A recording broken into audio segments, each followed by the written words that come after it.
noble, un pays noble, bateau de la forme, moqué côté des formes, côté des formes, tous à la conforme,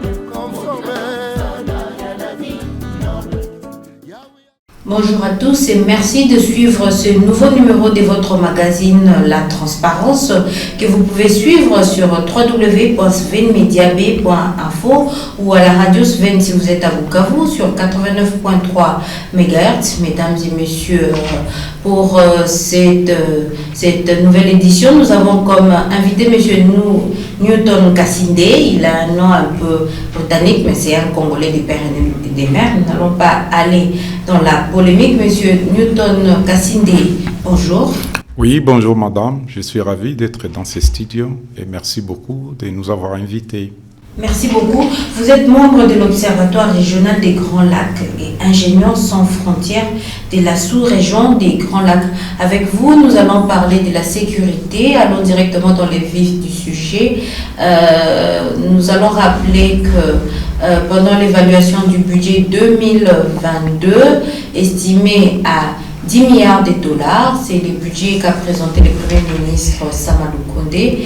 Le premier vice-président de l'Assemblée nationale, Jean-Marc Kabound, a proposé la réduction du train de vie des institutions.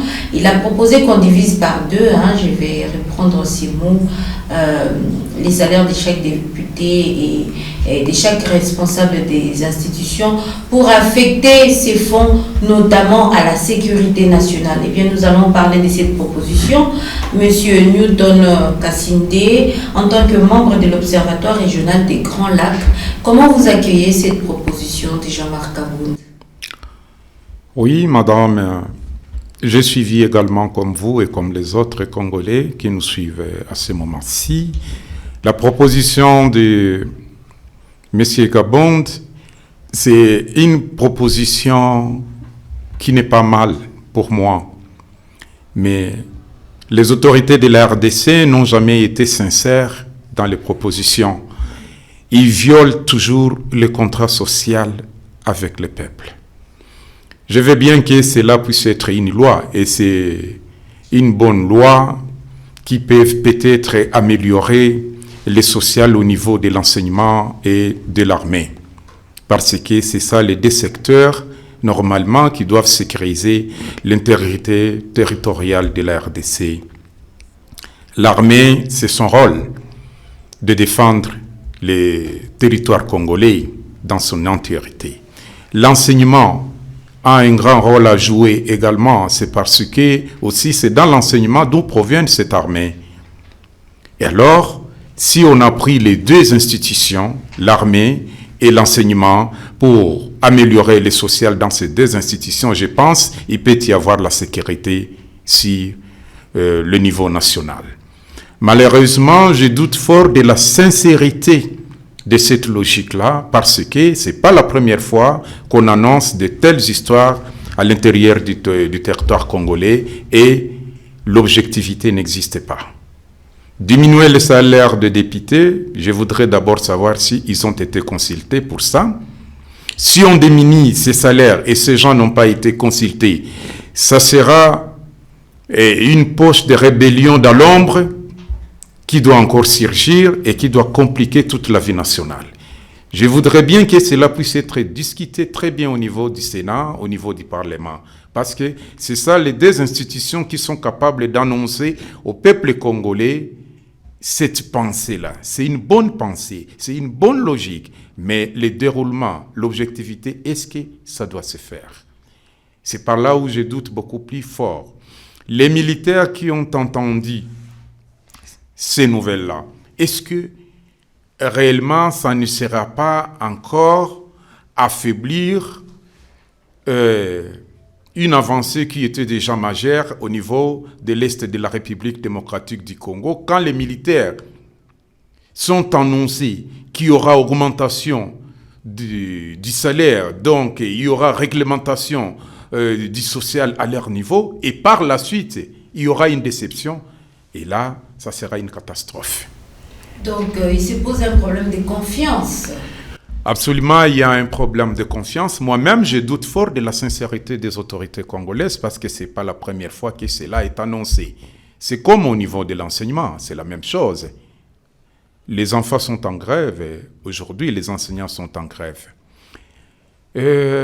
Si je peux nuancer là-bas, les gens sont en train de croire que la grève appartient aux enseignants. Non, c'est aux parents. Parce que les mêmes enseignants sont des parents. Ok.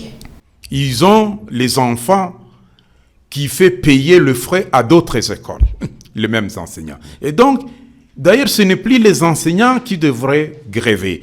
C'est les parents qui devraient refuser d'envoyer leurs enfants à l'école jusqu'à ce que l'État congolais respecte les contrats sociaux avec le peuple. Mais que faut-il faire pour M. Newton? Que faut-il faire pour que cette confiance entre les gouvernements et gouvernés revienne? Il faut carrément, en tout cas, une intégration de la masse intellectuelle congolaise.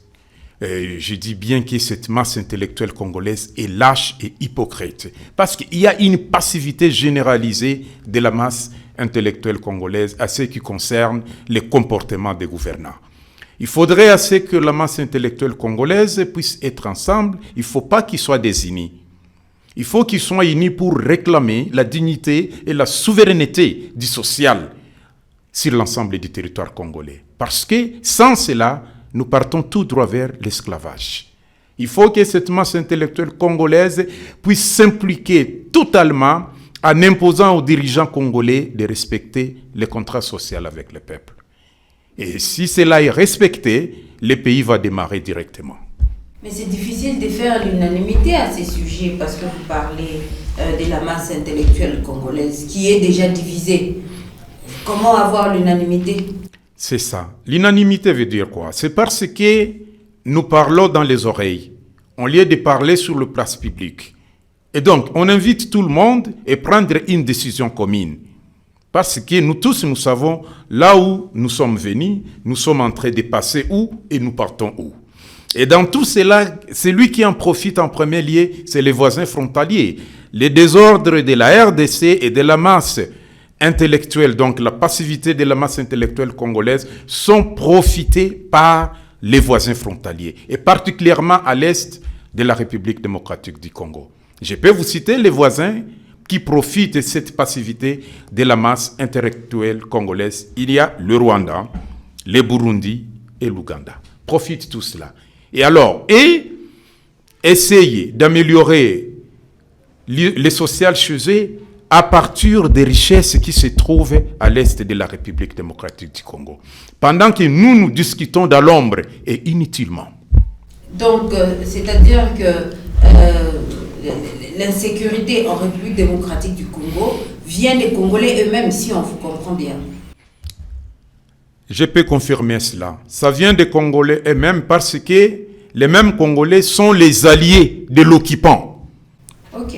Les mêmes Congolais sont les alliés de l'occupant et il faudrait qu'une couche encore consciente puisse se mettre ensemble en dénonçant cela. Ce n'est pas l'Église catholique ou protestante, c'est tout simplement qui doivent dénoncer les mal des gouvernants congolais.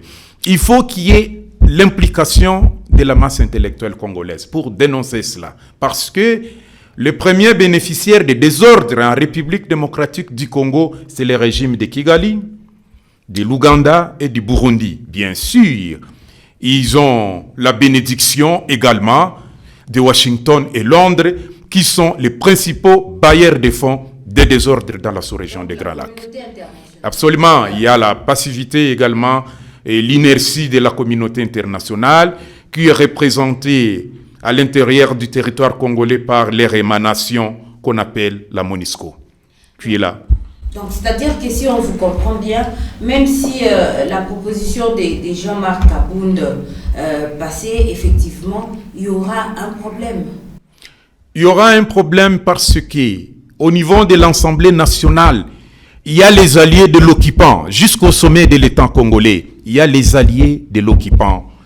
Et dire que cela doit se terminer directement au niveau de Léopoldville, donc Kinshasa, aujourd'hui, il faudrait qu'il y ait une commission qui doit faire le tour sur l'ensemble du territoire congolais, en invitant les intellectuels de chaque province et leur parler ouvertement de cette proposition-là et voir la réaction des souverains primaires. C'est-à-dire, vous dites qu'il y a des traîtres au sein même des institutions de la République.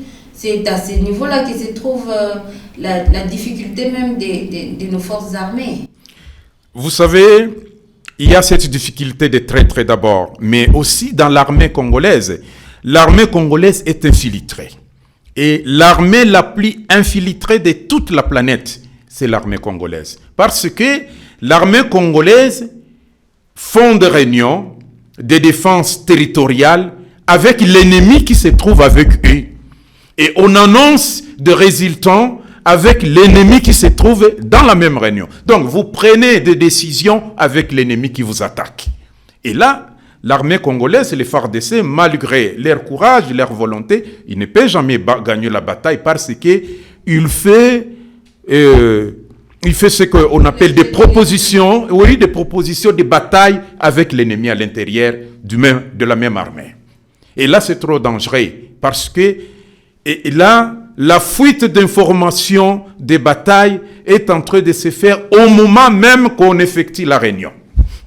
Donc, maintenant, ce que vous soulevez là, c'est un peu complexe. Ça veut dire qu'on ne va jamais trouver une solution pour la fin de la guerre. Je rappelle ici que le Sénat venait d'adopter pour la 12e fois la prorogation de l'état de siège au Nord Kivu et en Ituri. L'état de siège qui se passe au Nord Kivu. Je crois savoir que l'agenda de l'état de siège, ce n'est même pas Kinshasa qui gère ça. C'est les pays voisins qui gèrent ça parce que dans le même armée, il y a l'armée des pays voisins qui se trouvent dans la même armée congolaise. Et alors, l'état de siège, l'agenda de l'état de siège est géré par le frontalier, notamment les régimes de Kigali, les régimes de l'Ouganda, les régimes du Burundi. Gère l'agenda de l'état de siège.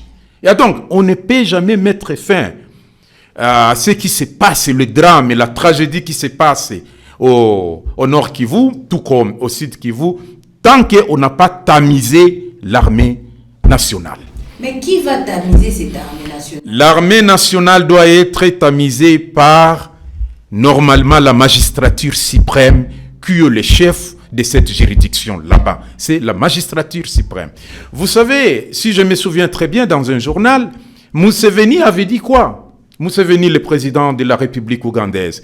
Il avait dit, la République démocratique du Congo, le Congo d'aujourd'hui, n'a pas besoin d'un président qui est fort. On a besoin d'un président qui est faible. Parce que pour eux, un président fort doit arrêter l'infiltration à l'est de la République démocratique du Congo, et c'est cette infiltration qui leur permet de voler les mines, donc les minerais qui se trouvent à l'est, avec bien sûr la bénédiction, je le dis bien, de Londres et Washington.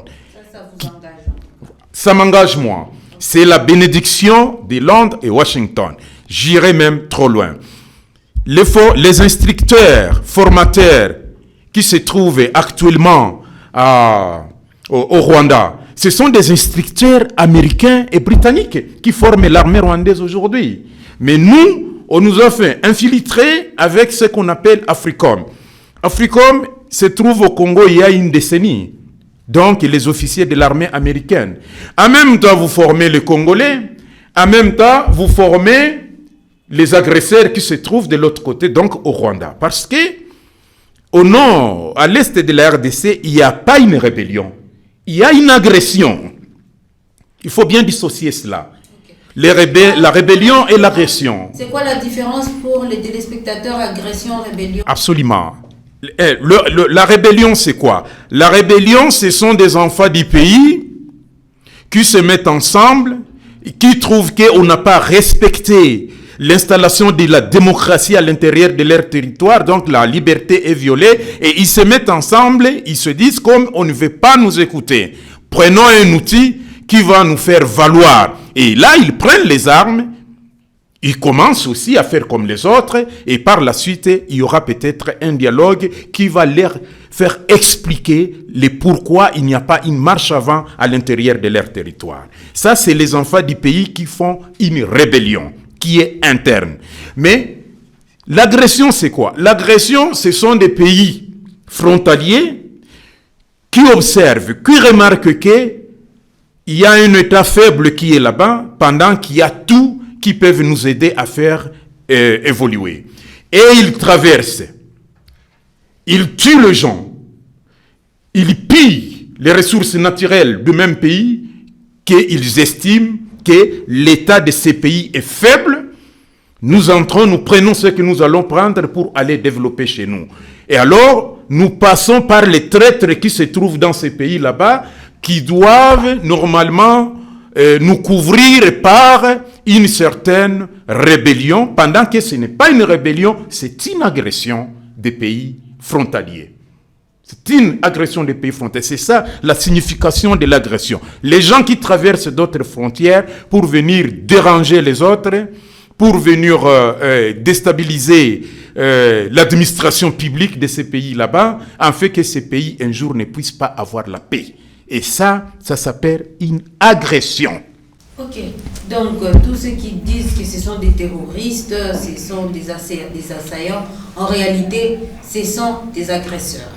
En réalité, madame, ce sont des agresseurs. Il y a une agression observée sur l'ensemble du territoire congolais et particulièrement à l'est de la RDC. C'est une agression. Cette agression vient du régime de Kigali, de Kampala et de Bujumbura. Ça, c'est les trois pays qui agressent l'est de la République démocratique du Congo.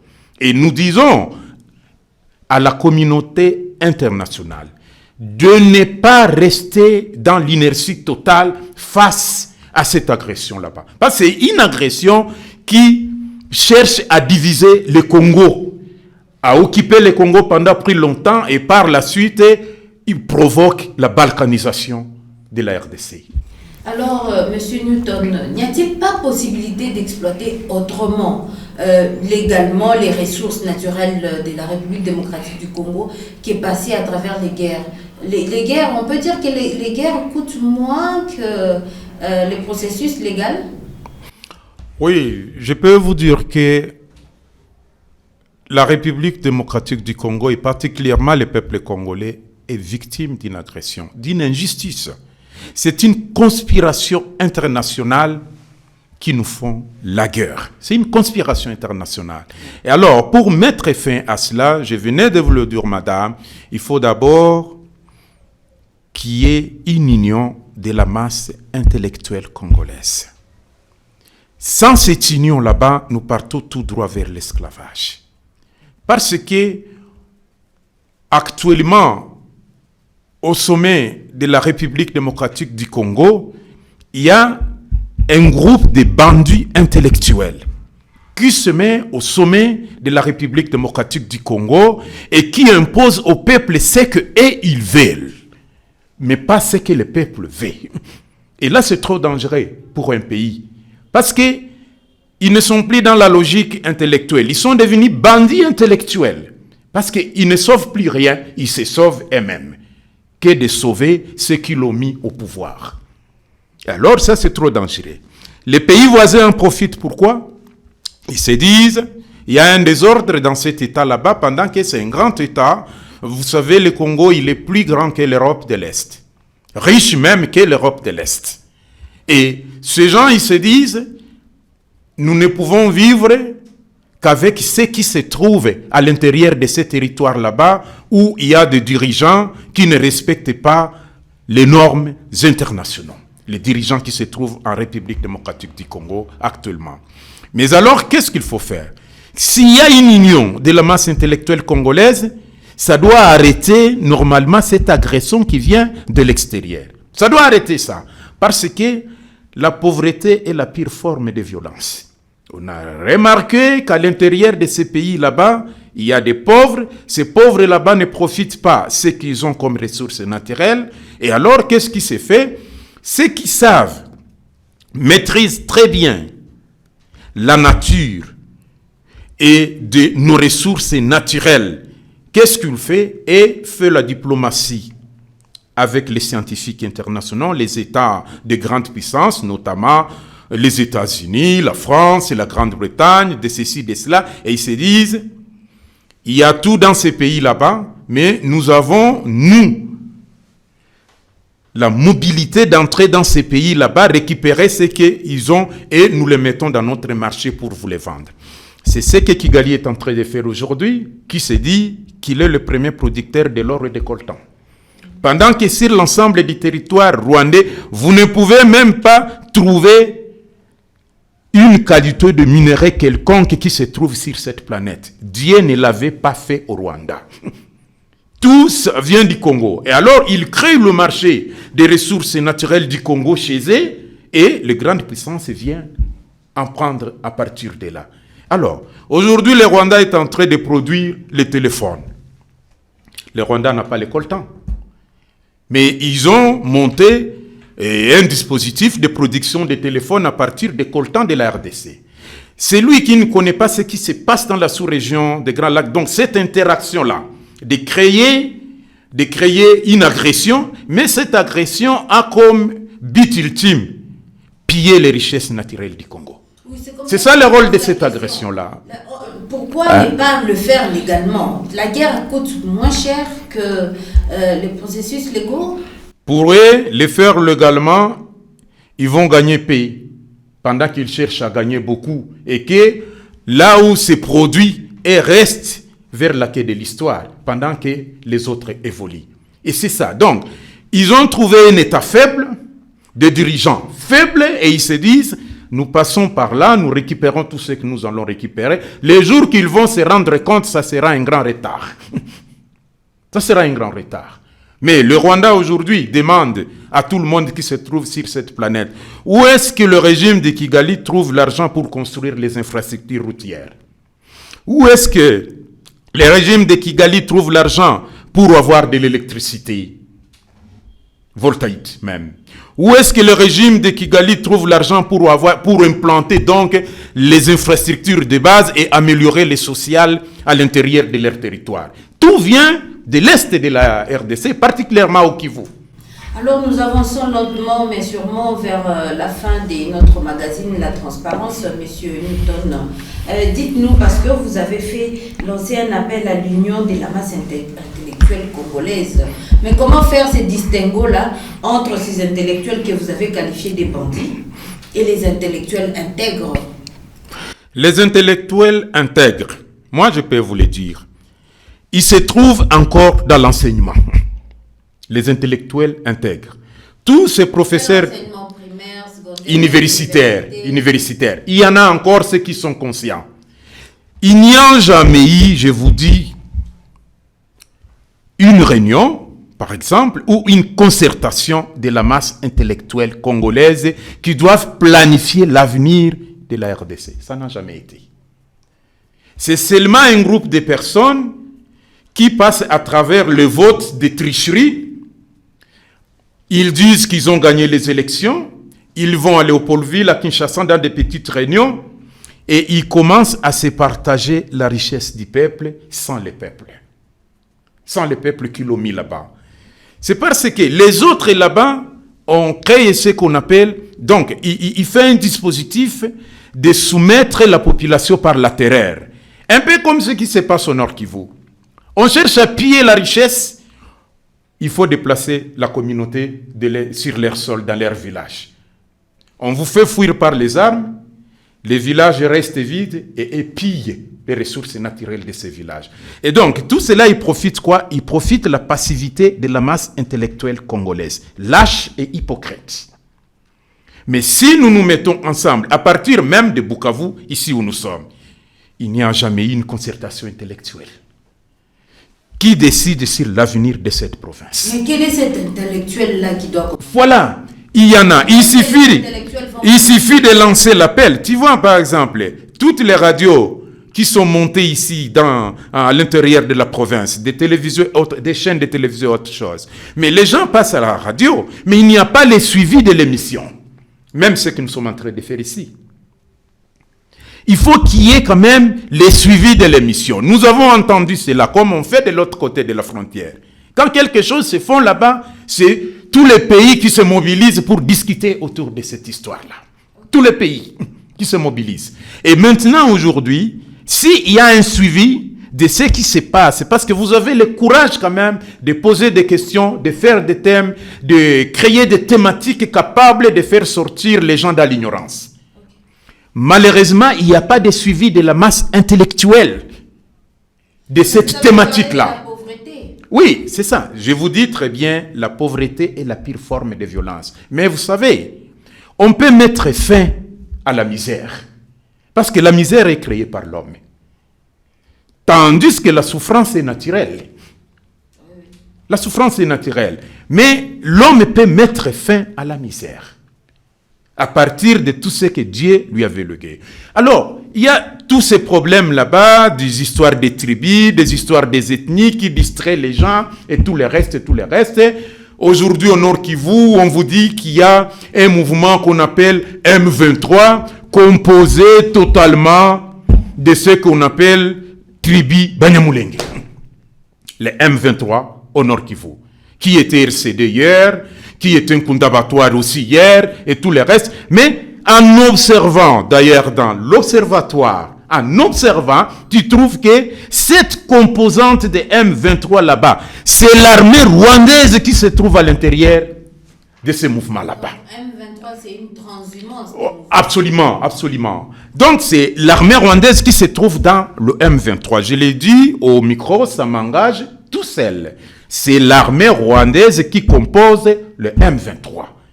Mais on veut vous faire passer de M23 d'une agression à une rébellion. Mais c'est impossible, c'est inadmissible ça.